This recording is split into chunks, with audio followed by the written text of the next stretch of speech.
salam jumpa. Kembali kita mau belajar firman Tuhan pada hari ini. Biarlah firman Tuhan pada menjelang akhir bulan September, kita akan diingatkan, ya kalau September itu mesti ada peristiwa 30 itu yang membuat kita juga selalu ingat masa-masa gelap, masa itu ya. Tetapi biarlah kita tidak pernah menjadi gelap. Walaupun kita belum bisa untuk berjumpa satu dengan yang lain secara langsung, apalagi sering-sering, tapi kita akan tetap hidup di dalam persekutuan bersama dengan saudara di dalam Kristus. Oleh karena itu, kita bersama-sama akan membaca surat Filipi, pasalnya yang pertama, ayat 3 sampai dengan ayatnya yang ke-14. Filipi pasal 1, mulai ayat 3 sampai dengan 14. Mari kita akan bersama-sama berdoa. Bapa di surga, kami mau mengucap syukur bahwa sekalipun hamba-Mu Paulus saat itu berada di dalam penjara, tetapi dia tetap ikut berdoa untuk jemaat Tuhan di Filipi agar mereka boleh terus bertumbuh di dalam iman. Perjumpaan yang dilakukan adalah lewat doa dan lewat cinta kasih.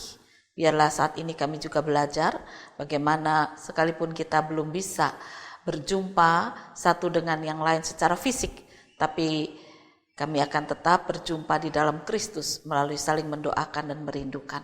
Biarlah firman-Mu mengajarkan kepada kami akan hal ini. Inilah kerinduan kami di dalam nama Tuhan Yesus Kristus. Amin. Aku mengucap syukur kepada Allahku setiap kali aku mengingat kamu, dan setiap kali aku berdoa untuk kamu semua, aku selalu berdoa dengan sukacita. Aku mengucap syukur kepada Allahku karena persekutuanmu dalam berita Injil mulai dari hari pertama sampai sekarang ini. Akan hal ini aku yakin sepenuhnya, yaitu Ia yang memulai pekerjaan yang baik di antara kamu akan meneruskannya sampai pada akhirnya pada hari Kristus Yesus. Memang sudahlah sepatutnya aku berpikir demikian akan kamu semua, sebab kamu ada di dalam hatiku.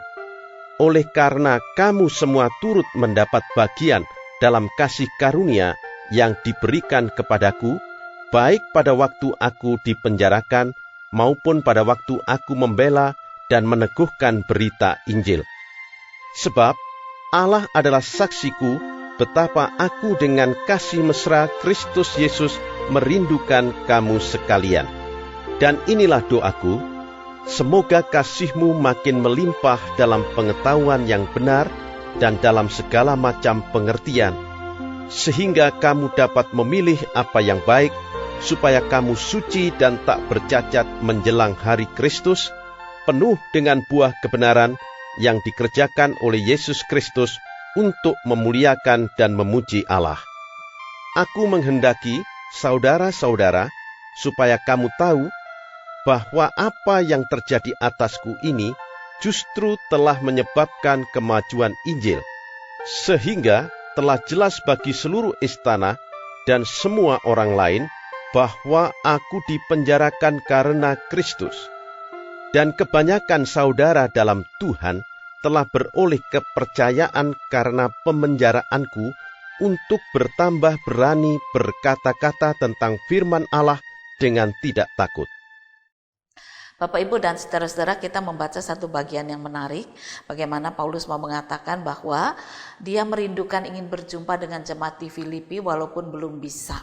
Tetapi dia mendengar bahwa jemaat di Filipi ini selalu bertumbuh di dalam doa, bertumbuh dalam iman, karena itu menyenangkannya. Dan lebih menarik lagi, Paulus mengatakan, aku juga punya kerinduan, tetapi kerinduanku yang belum bisa terwujud itu aku nyatakan untuk tetap mendoakan kamu.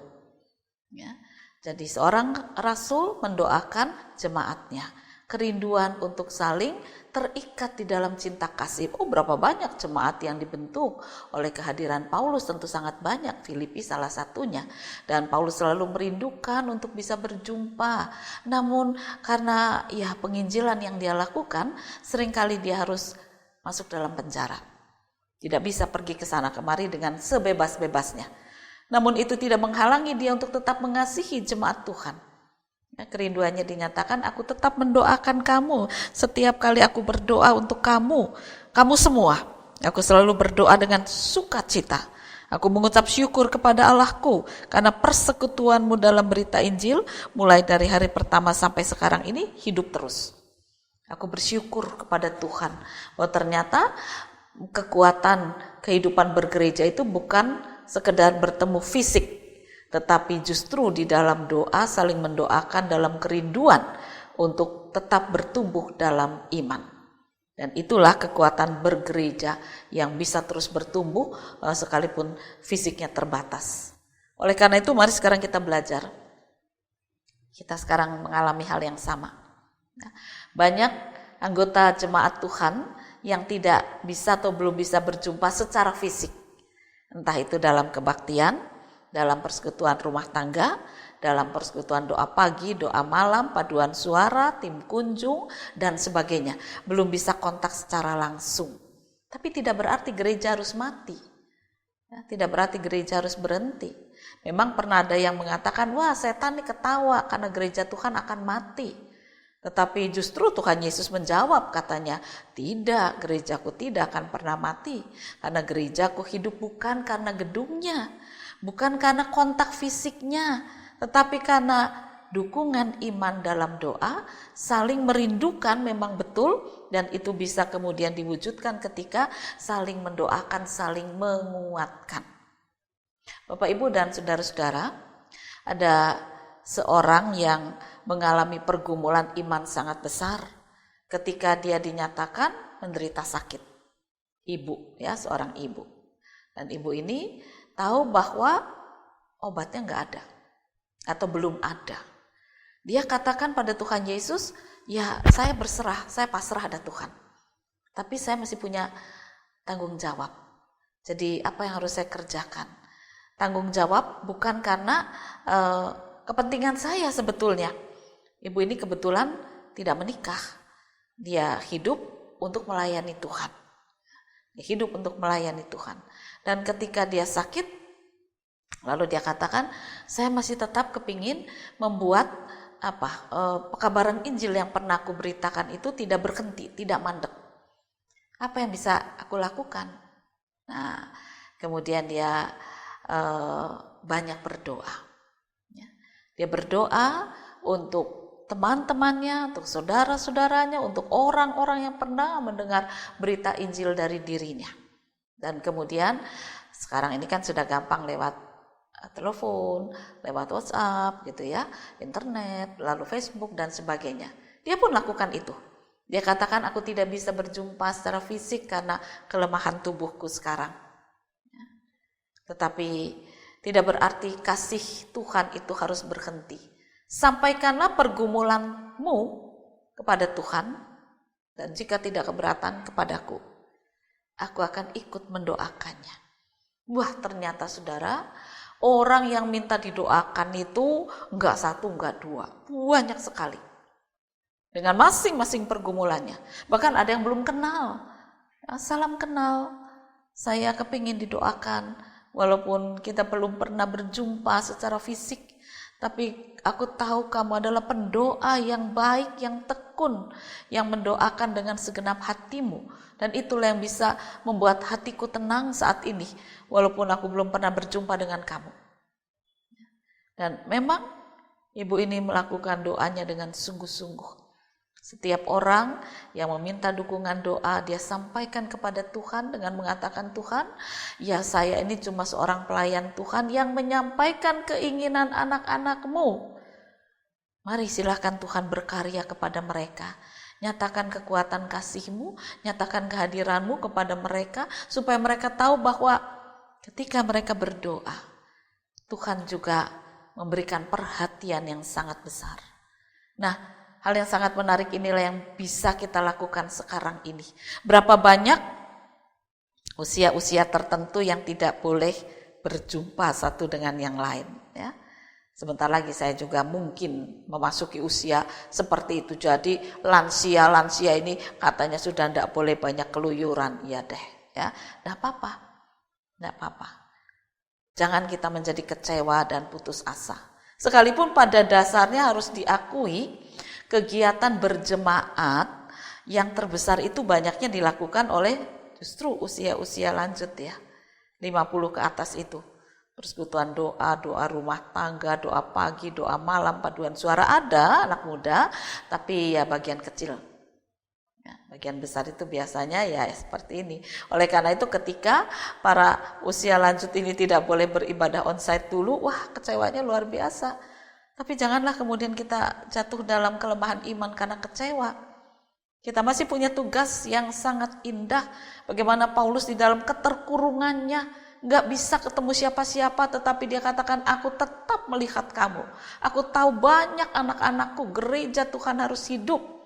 Aku selalu mendoakan dengan ucapan syukur. Pergumulan setiap orang berbeda-beda. Nah, mari kita juga memulai membuka diri kita, hati kita. Ya. Bukan sekedar kita minta berdoa untuk kita kuat, untuk kita sehat, tetapi kita mendoakan satu demi satu saudara-saudara yang ada di sekitar kita. Tetangga kita yang mungkin cekcok terus, ribut terus ya. Apalagi pandemi seperti ini, banyak orang frustrasi karena berhenti bekerja, doakanlah mereka. Banyak anak-anak juga sekarang menjadi pemuda yang luntang-lantung, sudah lulus sekolah, perusahaannya oglangan, tutup. Nah, PSBB lagi. Lah gimana? Banyak orang yang mengabaikan pandemi ini. Mau mati ya mati, hidup ya hidup, terserah. Pokoknya aku senang-senang. Doakan mereka. Ya mereka mengatakan gak apa-apa sih, aku berani aja kena pandemi, kena COVID, paling mati. Tetapi dia yang membawa bibit virus, dia bisa menularkan pada orang banyak dan belum tentu orang banyak siap. Doakanlah orang-orang hati yang hatinya seperti ini. Itu bukan berani, menurut saya itu orang putus asa. Oleh karena itu dia katakan sudahlah, mau jajan ya jajan, dolan ya dolan, keluar kota ya keluar kota, ke pantai ya ke pantai, mati ya wis. Itu orang putus asa. Karena dia tidak berani menghadapi kehidupan dengan keterbatasan. Tapi orang yang punya harapan, walaupun dia dibatasi, dia akan berkata masih ada hari esok. Dan itulah yang perlu kita doakan untuk orang banyak. Kontak fisik belum bisa terjadi secara sempurna, secara baik. Tidak apa-apa. Tetapi kontak di dalam iman jangan pernah putus. Saudara bisa berbicara dengan teman seiman di dalam grup WA, dalam Facebook, ya masih bisa saling mendoakan. Apa pergumulanmu saat ini? Jantungmu, tensimu, gulamu, pikiranmu, atau apa? Mari saling mendoakan. Mungkin kita sudah sehat, teman-teman sehat, puji Tuhan. Doakan tetangga. Tetangganya sudah baik, doakan gereja Tuhan. Ada banyak pergumulan di tengah gereja Tuhan ini. Ada banyak anak muda yang mengatakan, kalau sudah dibuka juga ngapain onsite lagi. Daring lebih enak. Doakan mereka. Sebab perjumpaan itu juga penting pada saatnya nanti untuk saling menguatkan. Kalau belum bisa, jangan sampai mereka kehilangan sukacita untuk bersekutu dengan Tuhan. Gereja Tuhan tidak boleh mati cuma karena pandemi. Gereja Tuhan hidup bukan karena kekuatan manusia, tetapi karena Kristus yang hidup. Kasih yang terus mengalir, kerinduan kasih yang menghidupkan, yang mengalir, yang saling mendoakan. Itu menjadi kekuatan hidup bergereja. Doakan anak muda masa depan, supaya mereka juga tidak tergelincir dalam kehidupan yang semakin susah. Apa yang akan dihadapi oleh mereka? Masa depan ini kita tidak tahu. Doakanlah dari sekarang anak siapapun, generasi muda. Doakanlah. Supaya gereja Tuhan terus bertumbuh. Jangan sampai ada gereja yang mati. Setan akan tertawa. Tapi kita percaya bahwa gereja Tuhan tidak akan mati. Gereja Tuhan akan terus hidup. Yang menjadi pergumulan kita, apakah anggota keluarga kita akan tetap hidup di dalam Kristus? Itu perlu doa. Perlu kerinduan dari para orang tua. Untuk tekun dengan sungguh-sungguh mendoakan keturunan-keturunan. Supaya keturunan kita juga tetap menjadi warga kerajaan sorga. Jangan sampai mereka hilang. Ya, kita bisa katakan, aku sudah mendoakan anakku, mantuku, cucuku. Baik, bagus. Teruskanlah itu. Juga doakan mantu, cucu, anak dari tetangga, dari saudara-saudara kita. Supaya prinsipnya gereja Tuhan terus hidup. Bersukacitalah, bersyukurlah kita masih diberi kesempatan. Dalam keterbatasan, kita masih bisa pekerjaan besar, melakukan pekerjaan yang besar. Mendoakan itu menghasilkan pekerjaan besar sekali. Jangan pernah bosan, jangan pernah berhenti. Rindukanlah serikat persaudaraan akan terus berdiri karena Kristus yang hidup adalah kehidupan kita. Selamat berserikat di dalam iman pada Kristus, selamat mendoakan satu dengan yang lain. Tuhan memberkati firman-Nya. Amin. Mari kembali kita akan berdoa. Bapa di surga, biarlah lagu Serikat Persaudaraan bukan sekedar menjadi lagu, tetapi menjadi semangat yang membara dalam iman kami. Kontak fisik belum bisa kami lakukan, tetapi berserikat di dalam persaudaraan akan tetap menjadi kehidupan bergereja. Gerejamu akan tetap hidup di dalam doa dan ucapan syukur, di dalam saling membantu, memberikan perhatian satu dengan yang lain, di dalam saling membagi berkat satu dengan yang lain. Gerejamu akan tetap ada. Oleh karena itu, topanglah kami sebagai anggota gereja, supaya kami juga tetap ada sampai Tuhan datang kembali. Keturunan-keturunan kami akan tetap menjadi anggota gereja Tuhan sampai Tuhan juga datang kembali. Sehingga generasi muda gereja Tuhan akan terus berkarya bagi kerajaan-Mu. Kiranya Tuhan mendengarkan doa kami. Dalam Yesus kami menaikkan pengharapan ini. Amin.